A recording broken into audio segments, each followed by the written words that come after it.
Corn School is brought to you by BASF and Pride Seeds. Well, we all know that corn is king. Yes. What kind of story were you writing for the 2012 growing season in corn? Well, corn, unfortunately, we had an early run-up beginning of the year, actually earlier than the beans, simply because of that production problem with Argentine corn. We went from 29, 30 million metric tons in Argentina, and now down to about 22, 22 and a half. The low on the street is probably the Rosario grain exchange down at around 20. Even the Argentine ag minister is saying about 20, maybe as low as 17. We'll see. We had a very dry December, then they got a break and we got some moisture in January and February, so it's improved a little bit. Now it's Brazil that's getting either too wet or too dry, depending on whether you're harvesting or trying to plant a second crop. So that was the big issue early on. Now that they've got the moisture, the market's not as worried as much, and so it's priced that in. So corn went from about a 580 low last fall, late in the year, up to about that 650, 660. It's kind of hitting a resistance level, but demand is starting to improve. So in the February WASDE report, USDA lowered ending stocks down to 801 million from about 845, and now they're expecting those ending stocks to come down even lower on Friday, which is the March WASDE report, down to about 781. It's because exports have improved a little bit again, a little bit cheaper dollar, better demand, global growth, all that is factoring into that. We're seeing a little bit again more Chinese demand. China's denying that they're going to increase corn imports this year, but there's a lot of rhetoric there. They tend to say one thing and do another. So again, I've seen a lot of buying from China, both on the soybean and corn side. So old crop, the story there basically is that demand's improving. Is it enough to send corn prices back to 7? Maybe. I think you got a couple more months here that I think that can happen. With new crop, unfortunately, demand is improving. Actually, the USDA is going to increase demand by 750 million bushels, but that's only because they're using a 164 trendline yield. Between you and I, that's over-optimistic, an overestimate, in my opinion.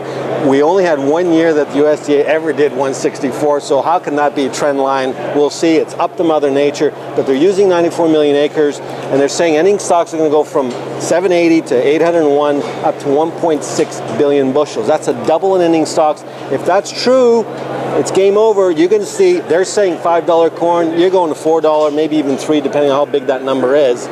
However, remember last year, we were going to plant 92 million acres, 2 million less, and we thought we were going to fix it with a 162 yield, and the yield was only 147, so it's not over yet. It's all up to weather. I would be patient. I still think new crop corn stuck in this tight range between $5.50, $6 could go to $6, $6.50. For you to get back to 7 plus, you're going to need a weather worry of some sort. We'll see what happens. So how many acres do you think we're going to plant? Are we, like, we've had speculation from 94-ish, 92, all the way to 98. Some crazy people may say 100. What do you think? Yeah, okay, so we were the first to talk about a lack of seed, variety seed, good seed for the 2012 crop because of the fact that we didn't have the yield last year. Monsanto, Pioneer, all of the big boys were down in terms of seed production.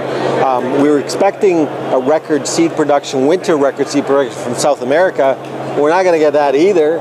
So we got problems. I think, can we grow 95, 96, 97? Maybe. And look, if weather permits, the U.S. farmer, corn is king, it's the driver. If they can get it in, they're going to get the corn in. I know there's talk that the odd farmer is going to switch back to beans because beans are in the teens, but I've learned this lesson a long time ago. The U.S. farmer loves to plant corn because the incremental yield increase on corn is that much greater than beans. In 100 years, we haven't been able to increase bean yields by more than 4 or 5 bushels. You throw in the kitchen sink and everything with it, spend $140 an acre, and you only get an increase of 4 to 5 bushels an acre. That's not worth it. Doesn't pay the bill. So, can we grow 97? Maybe. Is there enough seed for that? I don't think so. Maybe there is, but you're not going to get the good variety seed to get the trend line yield. So there's going to be a lot of marginal acres that were flooded last year, come back into production. However, I'm not concerned about the marginal peripheral acres that go into corn. I'm more concerned about the big 5 states that can grow corn. If they can get back to a trendline yield, it's game over. Price could go to $3. Yeah, what are you hearing about moisture? What do you hear about moisture? I've heard, some of the areas in the U.S. are starting to plant. Yes. What do you hear? We had a terrible drought situation last year in some areas. What are you hearing this year? Well, the drought in the southern plains, Texas, Oklahoma, Kansas, still continues, although the winter was a little bit better for them. They got a little bit more moisture, so the winter wheat crop in the U.S. is looking a lot better than everybody thought. However, that drought has moved north into Iowa, into Minnesota. They're saying that the mild winter, the lack of snow cover in the U.S. is now putting Iowa in a 30% drought in some areas, Minnesota in a 70% drought. So meteorologists are suggesting that La Nina pattern, which causes drought, will continue through May. Some are suggesting that if the weather pattern doesn't change, if moisture doesn't come back into the system, that we may not be able to carry that corn crop into the summer months. And that could be a big, big problem. Remember, the last 2 years, one of the reasons why the U.S. has had a lower yield on corn is because the state of Iowa has had record temperatures at night. The temperature isn't able to cool off as much, and so that's been a big issue. We'll see whether that happens again this year, but we have some moisture problems also in Western Canada, not so much in Ontario. Some parts of Manitoba are dry. They're getting a little bit of snow now, so that's helping some issues, but definitely dry out there.